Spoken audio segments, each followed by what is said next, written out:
Well, we bought this place about just over 30 years ago in 1979, and when we bought it, it was just an open field with very few trees, just some trees along the front by the road, and that was all.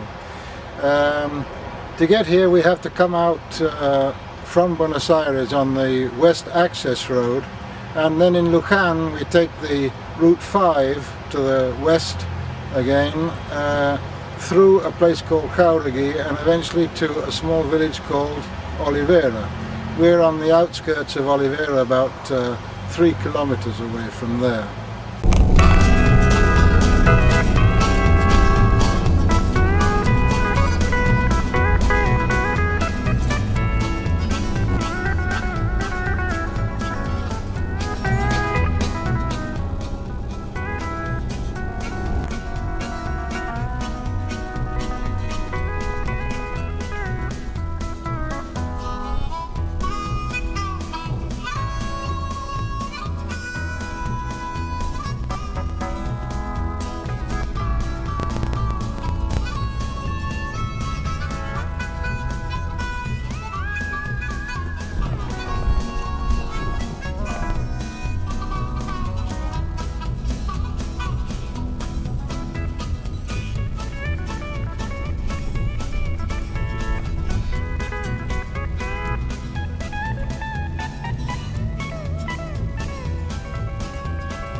Well, here we are after leaving Luján.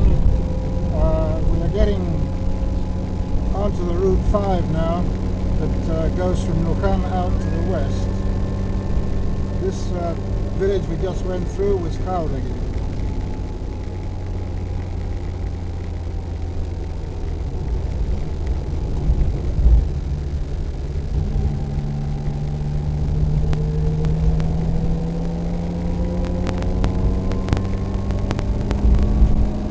Here we are on Route 5.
But we have to cross the bridge to the left to get to our side of the highway.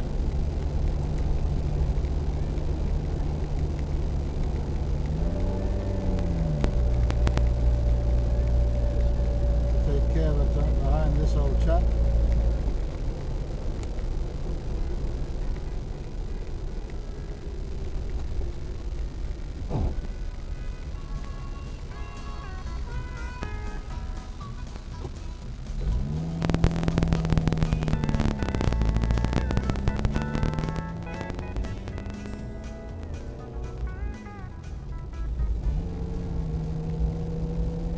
Now this in front of us is the Estancia Las Acacias. That our piece of land belonged to them before, but in the 50s they sold off a strip between the main part of the Estancia and the main road down here. So they divided that into small holdings of about between 7 and 10 hectares each. Ours is about 17 acres altogether. Santa Catalina is about 17 acres. Now we're on what they call the Colectora, which is the neighborhood road that runs on either side of the main motorway. We turn off to the left here and we go in about a quarter of a mile till we get to our plot of land, Santa Catalina.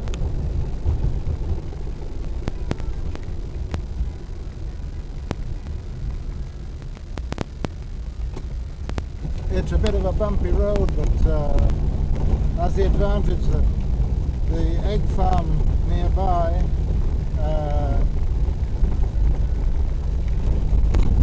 go in and out every day with a truck for the eggs, so they have to keep this bit of lane, they have to keep it in good condition, which helps us, of course. There's a small bit at the end where we turn left to get to our entrance, and that can be a little bit sticky at times when it's rained like it has recently. It's a bit muddy, but in general we're pretty well all right as regards to getting in and out. Some places, if it rains, well, you're stuck, that's it. As you can see, it's pretty bumpy, but it's firm ground anyway.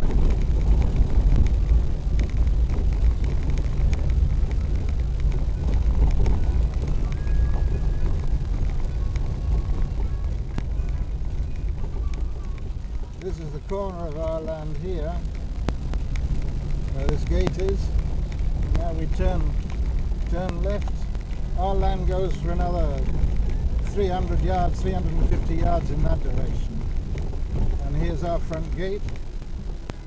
I don't know whether our dog will be waiting for us, but he's a bit of a nuisance because he always tries to run away.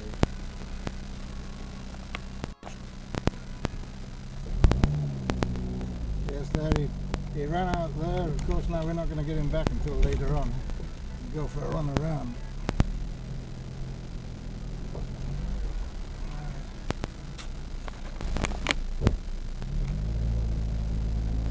And now we take the drive round to the back of the house.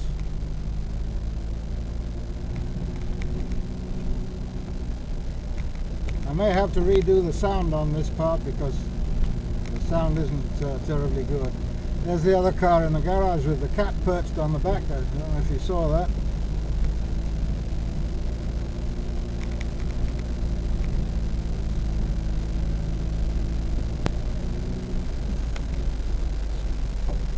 And here we are, arriving home.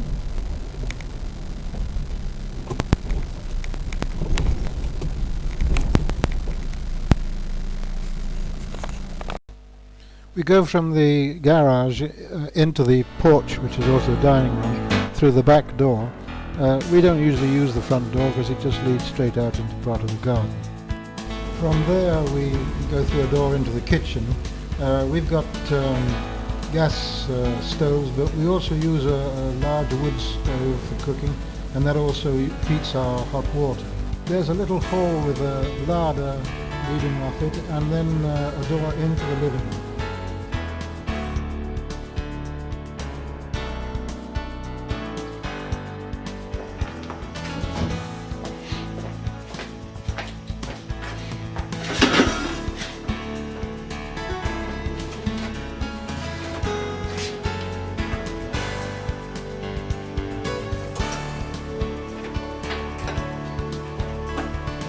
Well, I usually spend quite a lot of time here at my computer. I don't use internet all that much, except for just talking to my pals, the old Conways, that we're a group that correspond all the time. But it's just a hobby of mine, a bit of a pastime. So I've got two, because the old one does jobs which I couldn't do on this new one, and the new one's got jobs I can't do on, does jobs I can't do on the old one. I suppose I could buy all new equipment and everything, but I think it's hardly worthwhile. Jo's got her own computer as well, alongside mine, where she does most of her writing. I bought her one of these netbooks a little while ago. She hasn't quite got used to it yet. She used to have an old laptop, very old laptop that I bought her some years ago, but it didn't have its own battery, and I couldn't get a new one for it, so she had to hump this huge transformer thing around every time she wanted to use it away from home, and it was a bit of a bind. So now she has the netbook, which is much more easy to manage, although she's getting used to it slowly. These French windows, they lead out onto the terrace of the house, the front terrace, and then we pan round, and you can see the fireplace which I built. This has a wood burning stove which also heats Jo's bedroom next door.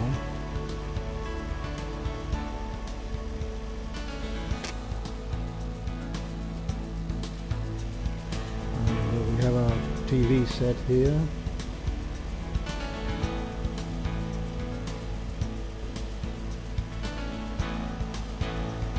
And the door that leads into a small hall where Jo does all her sewing. There's the bathroom leading off this, and also into Jo's bedroom.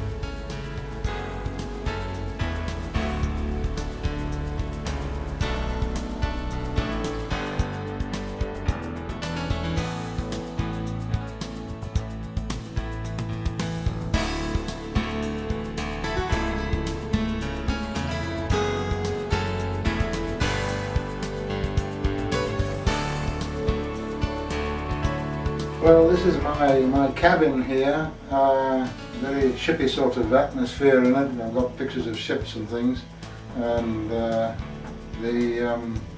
this is my porthole to look out onto the world. Not very much to be seen right now because it's raining like mad outside, but we hope that it'll clear tomorrow. Well, this is a painting of the old Conway, which was my training ship in the old days before I went to sea, and as you can see, she's quite a vessel. I bought this old ship's lamp down in the Boca district when Jo and I got married, and we've had it ever since, usually hanging around my part of the house. Further away down below, I got an old chest of drawers with my sextant on it, still in quite good condition. And then further around, another computer which I used to use occasionally. I don't use it very much now. This is my bunk and an old sea chest that I have next to me as a night table. And further around, another rather shippy looking chest of drawers, thermometers, maps, an old picture of Gunwharf House, and a riot gun in case we get burglars or anything like that. So, and then further around we have some more pictures of ships. Over here I've got a picture of, a bit bubbly this, the old Asturias. She was the first ship that I took over as an officer after I was a cadet and I got my ticket. And further down, this is the Vita, which was my grandfather's ship in the British India line. He was Commodore of that line. So there we are then. That's more or less what my cabin looks like. At the far end of the garage I've got my workshop with all my tools. This enormous bench drill, which must be 100 years old, and I've got a lathe and a smaller bench drill. All the stuff that I need for the usual jobs around the house and the farm.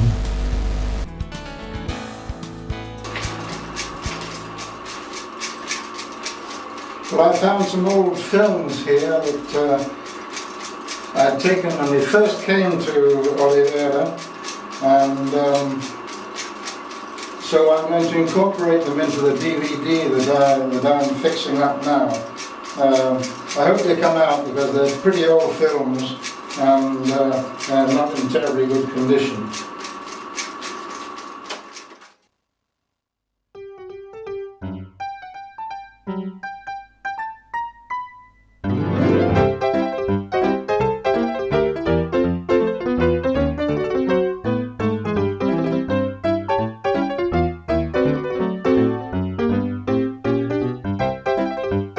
As you can see, these old Kodak films have deteriorated quite a lot, but at least they show how the place was when we first bought it. There were just a few trees along the front here and some round the gate. The rest of it was just a bare field. Joe and I used to run backwards and forwards to BA in an old Citroën Ami 8 that we had.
The first thing we had to do was to get a windmill up and drive a bore down to get at some water.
The next job was to scythe out a space, a clearing, where we were going to build the house.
We got a couple of chaps to help us dig the foundations and get the walls up, and then I started on the roof myself.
Joe helped a great deal because a lot of the work I couldn't manage on my own, and really she became quite a good mason.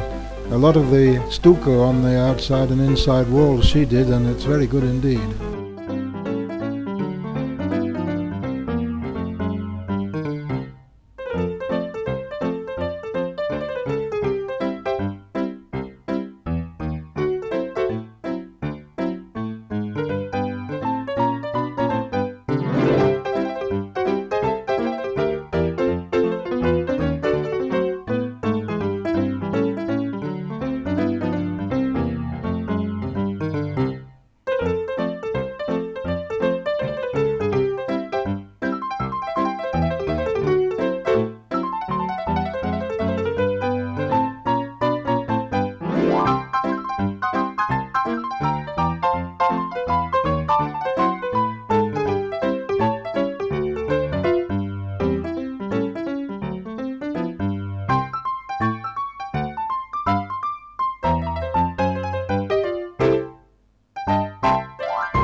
When we finally got the roof on, we were able to sleep inside. Up to then we'd been sleeping in the Citroën Ami 8 rather uncomfortably, and of course pretty cold as well.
Our first guests were Hazel and Alberto Pupulo, who came out for an afternoon when we'd got the house more or less fixed up, or at least that part of it.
Don't come up near it.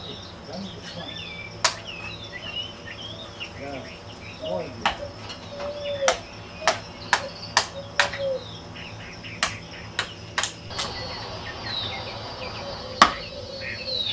There's what you're for.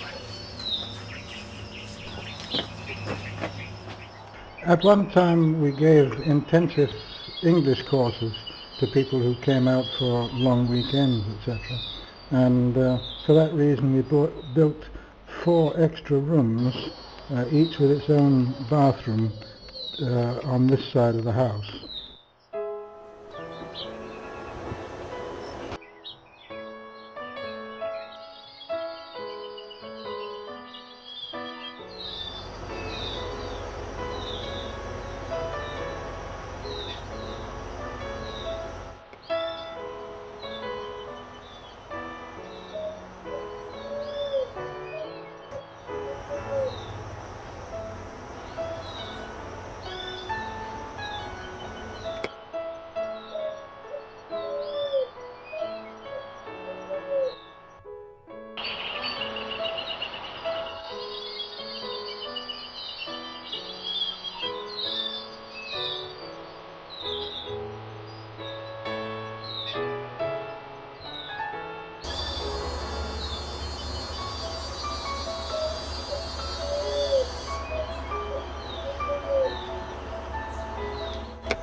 Well, this is Joe's favourite spot for looking out over the countryside.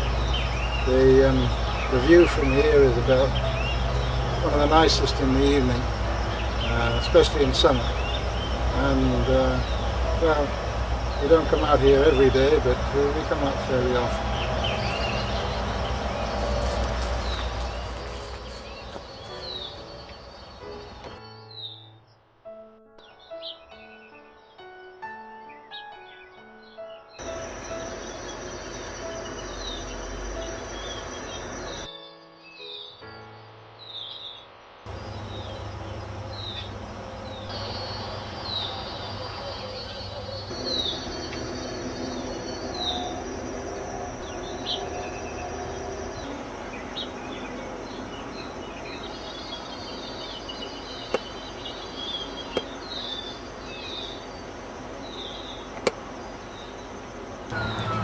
Well, this is what we call a small paddock, which is divided off from the main part of the farm, and a bit into the sun here, so we might not get a good shot. You can hear the wee dog in the background making a fuss because I'm outside and he's inside. These are some of our neighbours' horses. They occasionally break into our paddock, and the dogs go wild when they're in against our fence.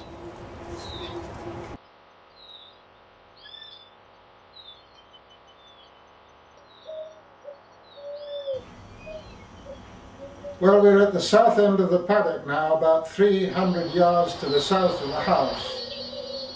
Behind us is the Estancia Las Acacias, and what used to be here were all eucalyptus woods, but recently they've chopped them all down, and so all we've got really is some open fields here with a few tree stumps. Now our land runs from here in this corner all the way down to those trees that you can see down there. Then our fence runs down towards the main road, and there you can see the start of the poplar trees that run along the front of our land. It's about 350 yards along that part. It's a bit wobbly here, I'm afraid. Now those trees there you see, that's all around the house. I think you can just see the mill there. And then a bit further round we get to where the local egg farm is. This is the local egg farm here. Viewfinder, which isn't very easy. And we'll go a bit closer here. There we are. They, after getting into business with the eggs, then they started making soya oil. So all these silos here are with soya beans. In the other direction, our neighbors Pepe and Estela Diaz, they have a small farm there. It used to belong to some other people for raising broiler chickens. Now I don't know what business this couple are in, but they've left off the question of the chickens.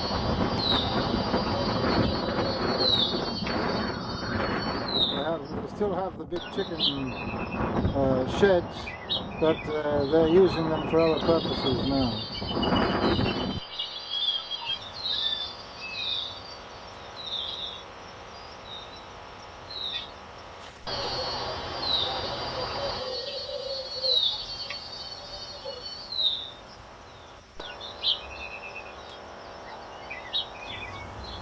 So that's the 30 years or so that we've spent out here in the camp, here in Santa Catalina, and it's got to the stage where we're thinking we're going to have to move into a house in Luján.